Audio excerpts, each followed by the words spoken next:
जय हिंद दोस्तों, मेरा नाम प्रमोद कश्यप है और आपका स्वागत है हमारे प्लेटफॉर्म चौपाल पे। आज के इस वीडियो में हम बात करेंगे योग के बारे में। सबसे पहले हम स्टार्ट करते हैं कि हम सभी का कहीं ना कहीं एक भौतिकवादी जो हमारा लक्ष्य होता है, उसके अलावा हम सबका कहीं ना कहीं मेन लक्ष्य यह भी होता है कि हम यह जान सके कि हमारी उत्पत्ति क्यों हुई है। मीन्स हमारा जो जन्म है उसका मेन उद्देश्य क्या है। हाँ, एक भौतिकवादी उद्देश्य है कि हमको बेसिक शिक्षा ग्रहण करना है, एक अच्छा नौकरी चाहिए, कोई ना कोई हमारा व्यवसाय होना चाहिए, कोई काम होना चाहिए जिससे हम अपने गृहस्थ जीवन को चला सके। और जो हमारी बेसिक रिक्वायरमेंट है, जैसे हम एक समाज में रहते हैं तो हमारी कुछ बेसिक नीड होती है, हम उस चीज़ को फुलफिल कर सके और इसके लिए हर इंसान कोई ना कोई काम धंधा करते हैं। तो ये हमारा हो गया एक भौतिकवादी चीज़ें जो हमारी बेसिक रिक्वायरमेंट है हमारे शरीर के लिए, हमारे परिवार के लिए और हमें एक अच्छे समाज में रहने के लिए। बेसिक नीड और हमारी इच्छाओं दोनों में काफ़ी अंतर होता है। बेसिक रिक्वायरमेंट वह होती है जो हमारे शरीर के लिए, हमारे परिवार के लिए अत्यंत आवश्यक है। जैसे हमारा हो गया एक घर होना चाहिए जहाँ पे हम ठंड में, बरसात में, धूप में, इन सब चीज़ों से हम बच सके। उसके अलावा भोजन हो गया, एक अच्छा कपड़ा हो गया, उसके साथ साथ स्वास्थ्य हो गया और उन सब में से महत्व होता है वो होता है बेसिक शिक्षा। उसमें नैतिक शिक्षा भी आती है, हमारी किताबी नॉलेज भी आता है जिससे हमें कहीं ना कहीं कोई जॉब, कोई काम मिलता है। दोनों शिक्षा बहुत आवश्यक है। एक नैतिक शिक्षा जो हमें अपने समाज से, अपने माता पिता से, अपने घर से मिलता है, उसी को हम कहीं ना कहीं व्यवहारिक ज्ञान भी बोल देते हैं, जो हमें यह सिखाता है कि हमें समाज में कैसे रहना है, हमें किसके साथ किस से व्यवहार करना है, उसके साथ साथ हमारी ड्यूटीज क्या होनी चाहिए। इन सब चीज़ों को हम व्यवहारिक ज्ञान से सीखते हैं। यह हमें अपने बड़ों से, अपने सोसाइटी से, अपने घर से मिलता है। सेकेंड आता है किताबी नॉलेज, जो हमें किताब से स्कूल में, विद्यालय में, महाविद्यालय में, विश्वविद्यालय में दी जाती है। और कहीं ना कहीं अगर हम बोले कि जीवन का मुख्य उद्देश्य क्या होता है, तो जीवन का मुख्य उद्देश्य यही है कि हमें यह पता होना चाहिए कि हमें किस परिस्थिति में कौन सा निर्णय लेना चाहिए। यह बहुत ही महत्वपूर्ण चीज़ हो जाता है। और कहीं ना कहीं हम सभी इसी धर्म संकट में रहते हैं कि हमें कब क्या निर्णय लेना है हमें पता ही नहीं चलता है। और जो हमें यह बताते हैं कि किस परिस्थिति में हमें कौन सा निर्णय लेना चाहिए, हम उनको अपना मार्गदर्शक मानते हैं। और जो हमारे मार्गदर्शक होते हैं वो हमारे गुरु, माता पिता, हमसे बड़े, हमसे छोटे लोग हो सकते हैं। आप सबने देखा होगा कि बोलते हैं कि ये हमारी व्यवहारिक गुरु है। मीन्स व्यवहारिक गुरु करने का यह अर्थ होता है वहाँ पे जो उनको यह बताएं कि लाइफ के किस स्टेज में, किस परिस्थिति में कौन सा निर्णय लेना चाहिए।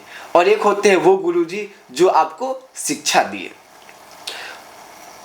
मेन उद्देश्य तो हमारा यह हो गया, हमने अभी तक जो बातें की हैं वो एक भौतिकवादी दुनिया की बात की है। और अभी के लिए भौतिकवादी दुनिया बहुत मायने रखता है। अगर आप या तो आप समाज को अपने अनुसार बदलना चाहते हैं या आपको लगता है कि बदलने की रिक्वायरमेंट है, तो वहाँ पे भी आपको भौतिकवादी चीज़ों की आवश्यकता होती है।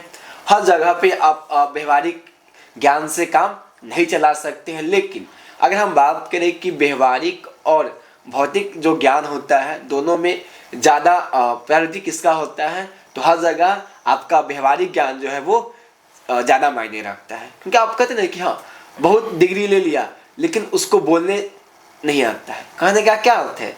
कहने का अर्थ यही है कि भले ही उसके पास किताबी नॉलेज बहुत ज़्यादा हो, लेकिन उसको उस नॉलेज को किस रिप्रेजेंट करना चाहिए, उस नॉलेज को किस उपयोग में लाना है, कब और कहाँ पे क्या बोलना है, वो उसको पता ही नहीं है।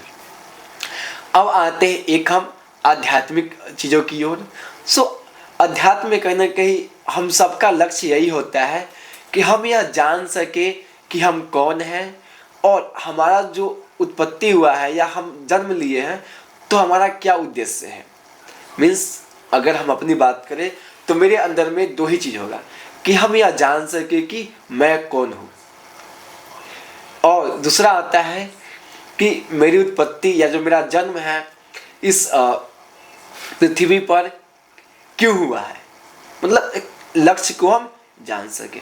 ये हो गया हमारा आध्यात्मिक चीज में। दो चीज़ों पर हम कहीं ना कहीं हमेशा बात करते हैं, और जितने भी हमारे आध्यात्मिक गुरु हुए हैं वो कहीं ना कहीं इन्हीं दोनों चीज़ पे ज़्यादा फोकस करते हैं कि तुम यह जानो कि तुम हो कौन, मीन्स हम है कौन। हाँ, एक चीज़ है कि एक हमारी आइडेंटिटी है, जो हमने बोला कि भौतिकवादी में यह कि मैं प्रमोद कश्यप हूँ, मेरी एक क्वालिफिकेशन है, मेरे माता पिताजी का नाम यह है, मैं पार्टिकुलर इस गांव में रहता हूँ, यह मेरे जन्म के बाद जिस परिवार में, जिस जगह पे हमने, जिस गोत्र में, जिस कुल में हम जन्म लिए हैं, उनके अनुसार यह हम पे बना दिया गया है।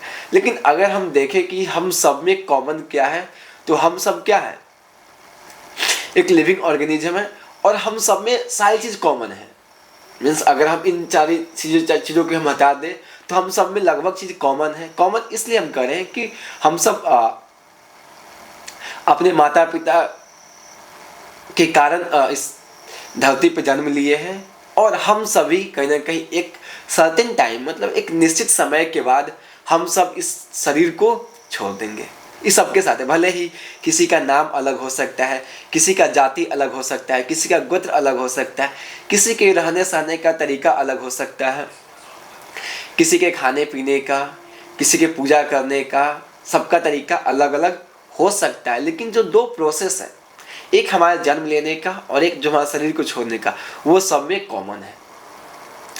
और इसको हम कॉमन की बात करें तो अगर हमको फीवर हुआ है और कोई और एक इंसान है जो किसी और कम्युनिटी से बिलोंग करता है, जो हमने एक जन्म होने के बाद बना दिया है, तो क्या दोनों को अलग अलग मेडिसिन दिया जाएगा? नहीं, हम दोनों को कहीं ना कहीं सेम मेडिसिन दिया जाएगा, क्योंकि जो हमारी फंक्शनैलिटी है बॉडी की, जो हमारी बायोलॉजी है, वो सेम है।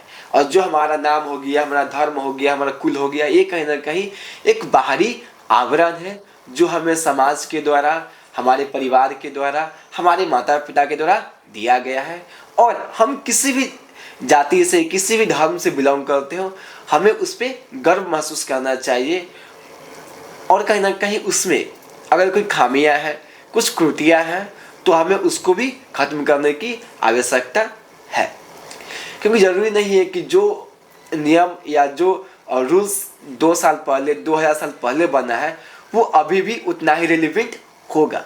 हाँ, कुछ चीज़ें जो पहले रेलिवेंट थी वो अभी भी रेलिवेंट रहेगी और इन फ्यूचर भी रेलिवेंट रहेगा। लेकिन कुछ चीज़ें जो मौसम, परिस्थिति, हमारी आर्थिक स्थिति, इन सारी चीज़ों पर जो निर्भर करता था, उस चीज़ को बदलना ज़रूरी है। और ये कहना कहीं कम बेसी हर धर्म और हर संप्रदाय में मिल जाएगा।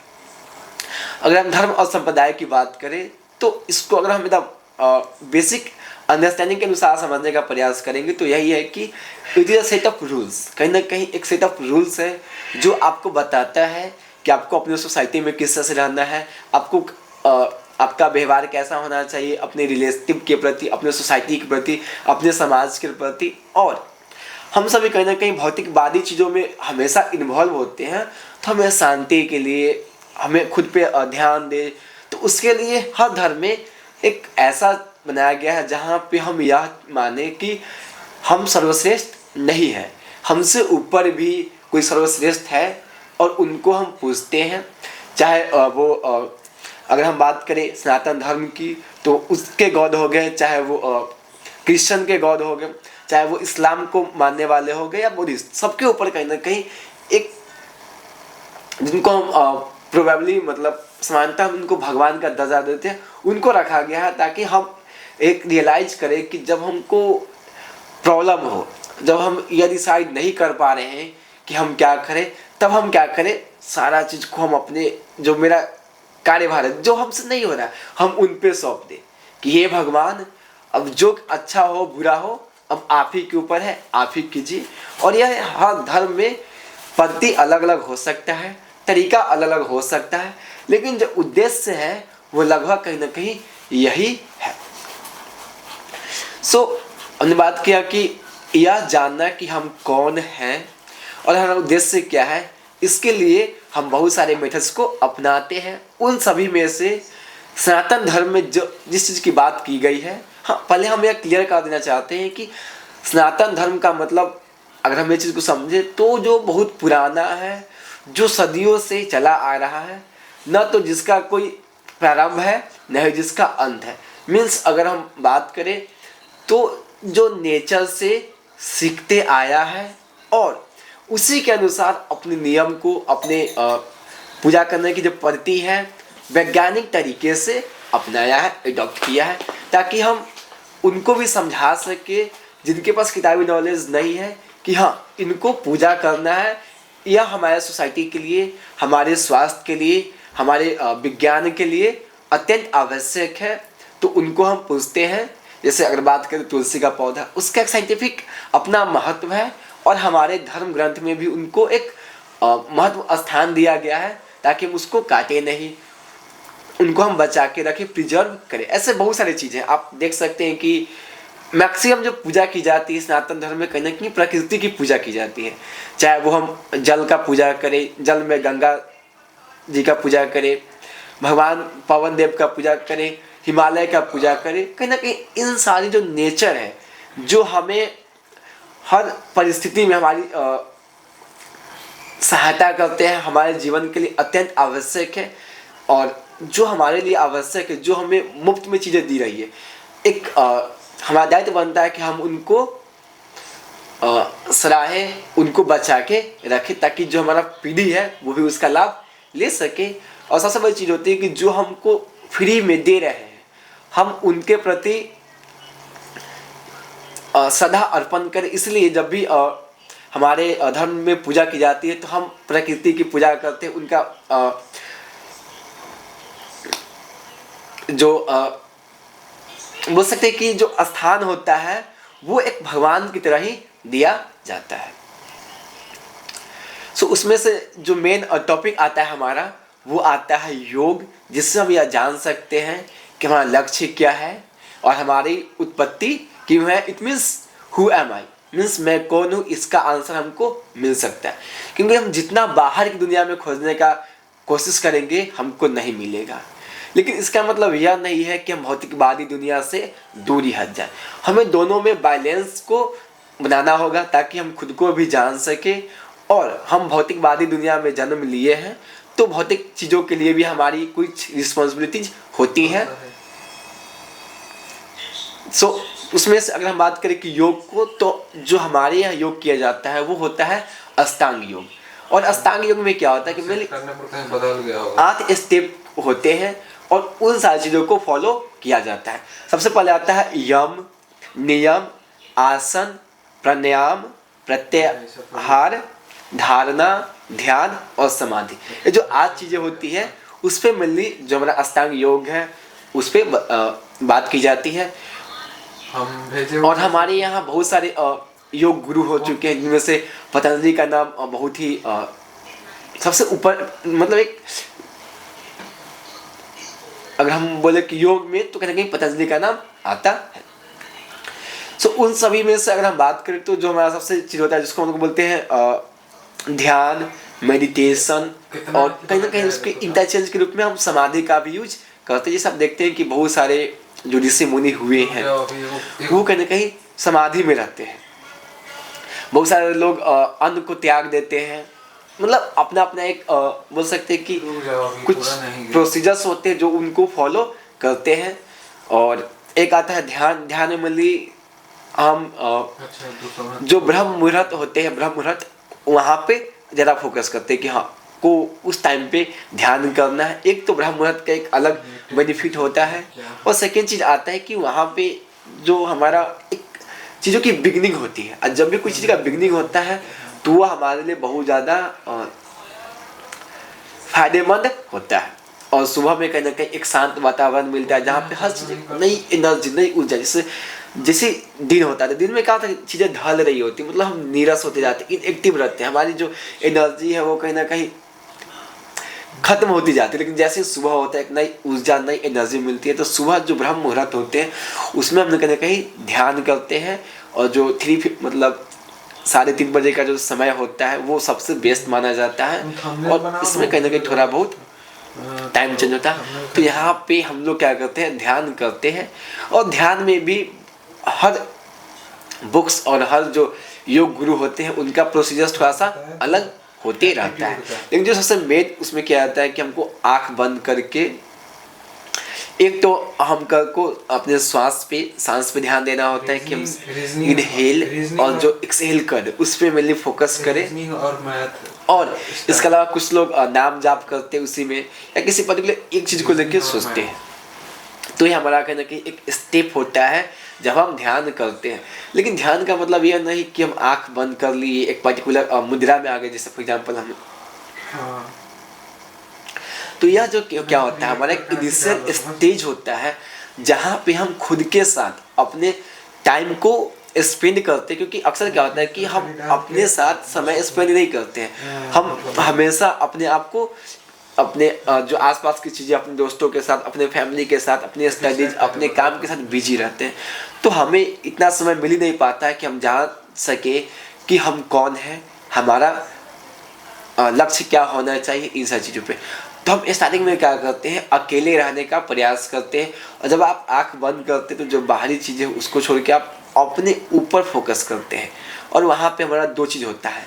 अगर स्टार्टिंग चीज़ है तो हमारा दो चीज़ें फोकस होता है। एक, जो फ्यूचर में हमने गलतियाँ की है मेनली हम वहाँ पे जंप करते हैं।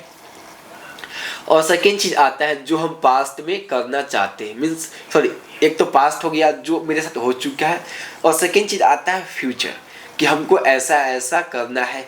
मे भी हो सकता है कि हमको पढ़ाई में कुछ करना है, बिजनेस में कुछ करना है, अपने रिश्ता को लेके कुछ करना है, या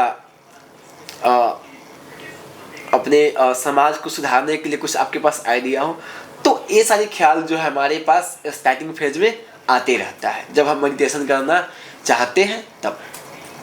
लेकिन अब धीरे धीरे क्या होता है, खत्म होता है। क्योंकि जैसे ही आप अपने साथ समय स्पेंड करना ज़्यादा चाहते हैं तो आपके पास उतना समय बचता ही नहीं कि आप किसी और के साथ टाइम दो। जब आप किसी और के साथ टाइम दोगे नहीं तो आपका जो अच्छा और ख़राब जो चीज़ें होंगी, जो इंसिडेंट होगी, वो धीरे धीरे कम जाएंगी। और जितने इंसिडेंट आपके साथ हो चुके हैं वो सब कहीं ना कहीं आप अपने आप वर्णन कर चुके हैं। तो धीरे धीरे एक टाइम के बाद क्या होगा, न तो आपका कोई पास्ट होगा, न ही कोई आपका फ्यूचर होगा जहाँ पे आप सोच सके। तब आप कहाँ पे आते हैं, प्रेजेंट पे। और मेन फोकस मेडिटेशन का यही होता है कि हम प्रेजेंट पे ध्यान दें, हम प्रेजेंट को समझें कि हमको प्रेजेंट में क्या करना है। इसलिए बहुत सारे लोग जो होते हैं वो यह बोलते हैं कि मेडिटेशन का मतलब यह नहीं हुआ कि आप किसी पर्टिकुलर पोजीशन में आके आंख बंद करके ही करें। अगर आप कोई कार्य कर रहे हैं और उस कार्य करने के दौरान आप पास्ट को भूल गए हैं और फ्यूचर को भी भूल गए, बस आपका फोकस कहाँ पे है, प्रेजेंट पे, तो भी it is a type of meditation. यह भी एक प्रकार का मेडिटेशन है। और इससे भी कहीं ना कहीं आपको परम आनंद और परम सुख की प्राप्ति होगी। सो मेन फोकस क्या होता है कि हम जो कार्य कर रहे हैं, मीन्स कार्य में कुशलता होनी चाहिए। चाहे वो आप पढ़ा रहे हैं, चाहे आप पढ़ रहे हैं, चाहे आप कोई और अन्य काम कर रहे हैं। तो अगर ये सारी काम आप कर रहे हैं और आप वर्तमान में हैं, प्रेजेंट में हैं, मीन्स आपका 90 to 95%, क्योंकि अप टू 100% मतलब एक आइडियली माना जाता है, लेकिन वहाँ तक पहुँचना स्टार्टिंग फेज में संभव नहीं है। बहुत कम लोग पहुँचते हैं 100% पे। फिर भी हम हमेशा 100% को मतलब नहीं मानते हैं, क्योंकि एक आइडियली चीज़ें होती है। हम 90 to 95% में अगर ऐसा कर पा रहे हैं तो जो हमारा जीवन होगा बहुत ही आनंदमय, बहुत ही सुखद होगा।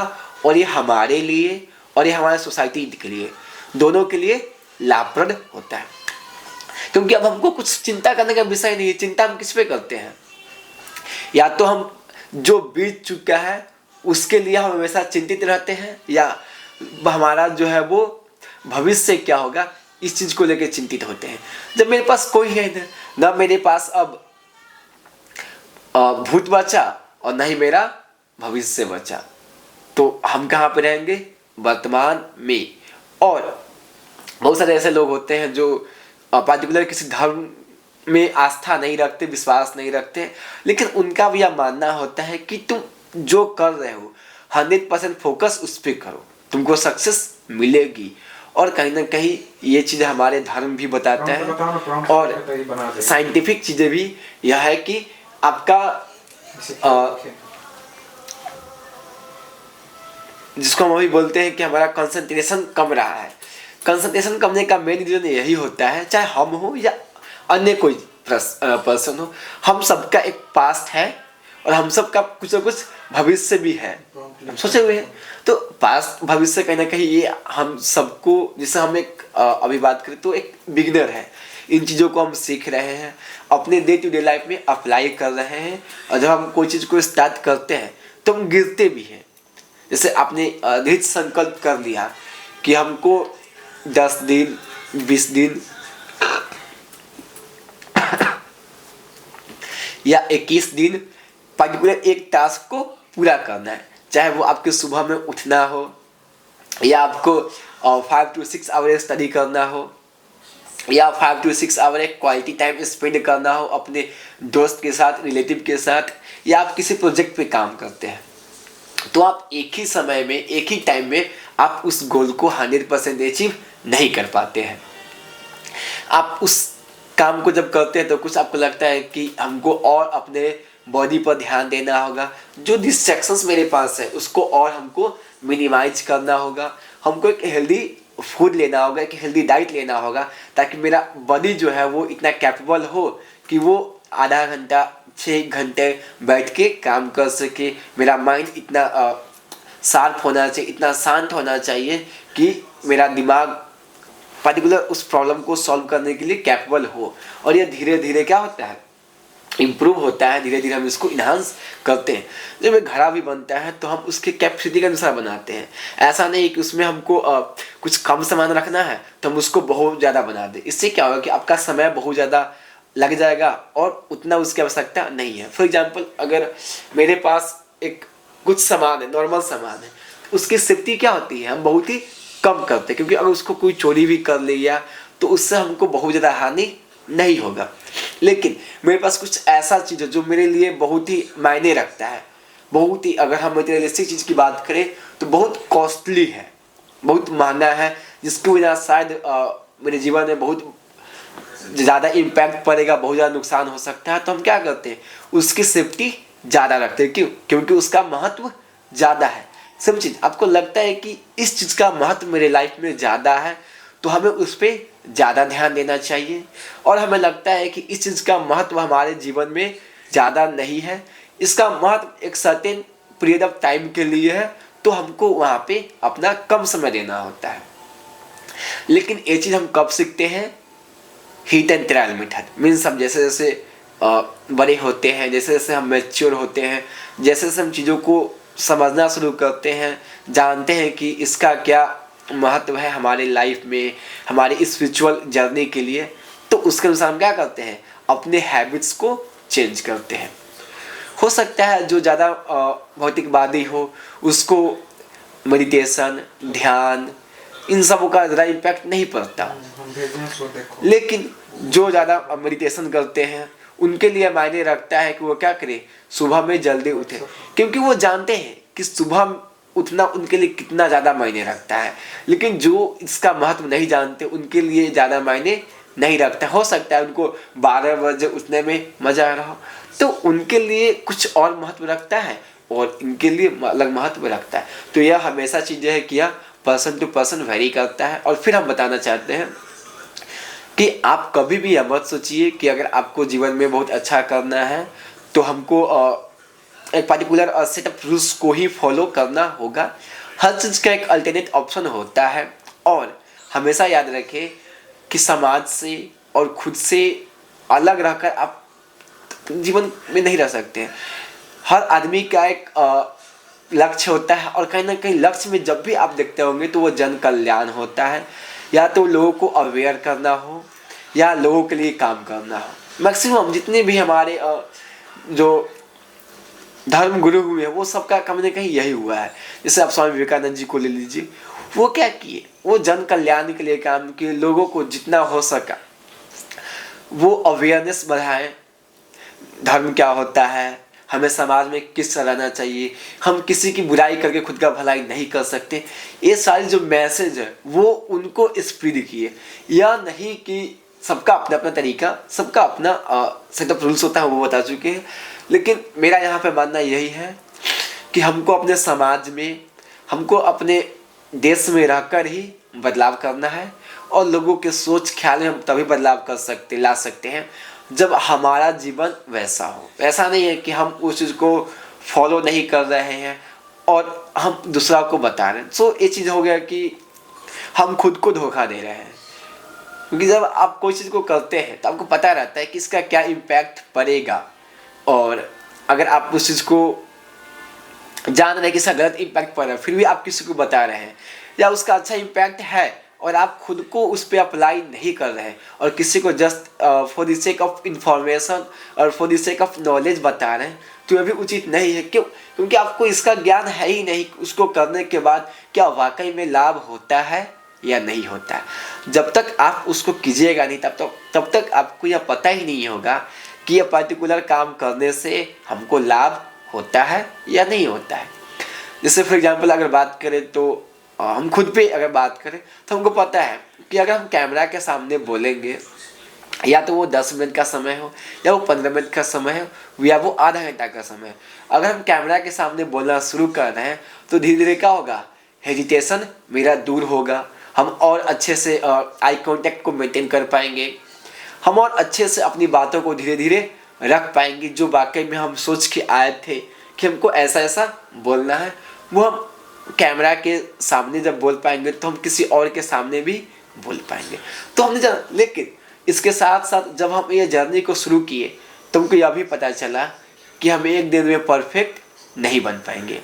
हमको एक समय लगता है, हमें कुछ अपनी गलतियां दिखाई देती हैं, जिनको हम धीरे धीरे क्या करते हैं, विद प्रैक्टिस ख़त्म करते हैं, ओवरकम करते हैं।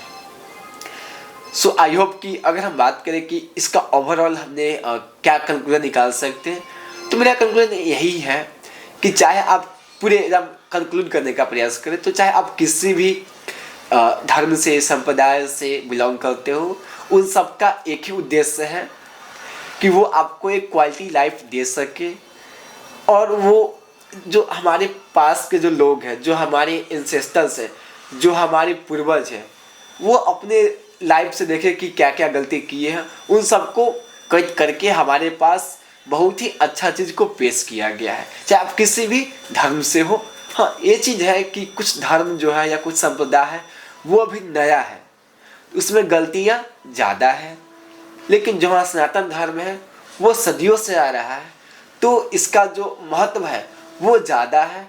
और अन्य जो संप्रदाय हैं, जो धर्म जिसको हम बोल देते हैं, वो कहीं ना कहीं इसी से बना हुआ है, और इसी की जो कुछ कमियां थी उसको दूर करने का वो प्रयास किया है। लेकिन अभी बालक बालक ही होता है, उसको कभी भी बालक जो है वो अपने पूर्वज का सामना नहीं कर सकता। क्यों? क्योंकि उनकी जड़ें बहुत ही मजबूत है, उनकी शाखा बहुत लंबी फैली हुई है। लेकिन इसका मतलब यह भी नहीं है कि जो बालक है, जो अभी इवॉल्व हो रहा है, वो गलत हो। हाँ, उसमें कुछ अभी जिद होगा, कुछ उसमें शरारतें होगी और स्वाभाविक चीज़ें होंगी, लेकिन एक सर्टेन पीरियड के बाद वो भी धीरे धीरे क्या करेगा, एक मैच्योर और एक अच्छा वृक्ष बनेगा। और यह भी संभव है कि जो पूर्वज है शायद वो उससे अच्छा भी हो सकता है, क्योंकि पास भविष्य में क्या होगा यह न तो हम बता सकते हैं, कोई नहीं बता सकता।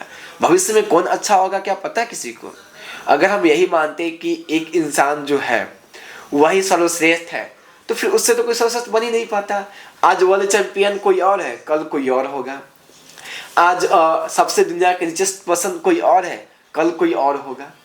एक इंसान तो कभी नहीं रह सकता है। तो यह जो चीज़ें हैं वो होंगी। लेकिन हाँ, या भले ही वर्ल्ड चैंपियन नहीं रहे, एक टाइम के बाद यह वर्ल्ड चैंपियन नहीं रहेगा, कोई और होगा, लेकिन इसके पास अनुभव ज़्यादा हो जाएंगे।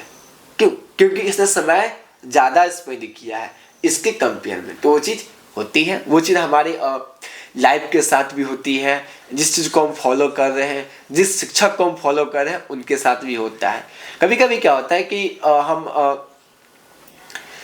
नया शिक्षक को चुन लेते हैं, तो वहाँ पे भी हमको क्या मिलता है, इसको हम एक आने वाली वीडियो में इस पे हम विशेष रूप से चर्चा करेंगे कि क्या अनुभव वाकई में मायने रखता है या नहीं रखता है। सो यह हमारा नेक्स्ट टॉपिक होगा, जिसमें हम अलग अलग उदाहरण के से हम जानेंगे कि क्या अनुभव का कितना महत्व रखता है, और जो हमारा सनातन धर्म है क्या वो अभी भी रेलिवेंट है हमारे लाइफ के लिए, क्या उसके जो नियम कायदे कानून है क्या वो अभी भी मायने रखता है या नहीं रखता है, क्या या इसमें क्या समय और परिस्थिति के अनुसार इसमें मॉडिफिकेशन जरूरी है या नहीं है।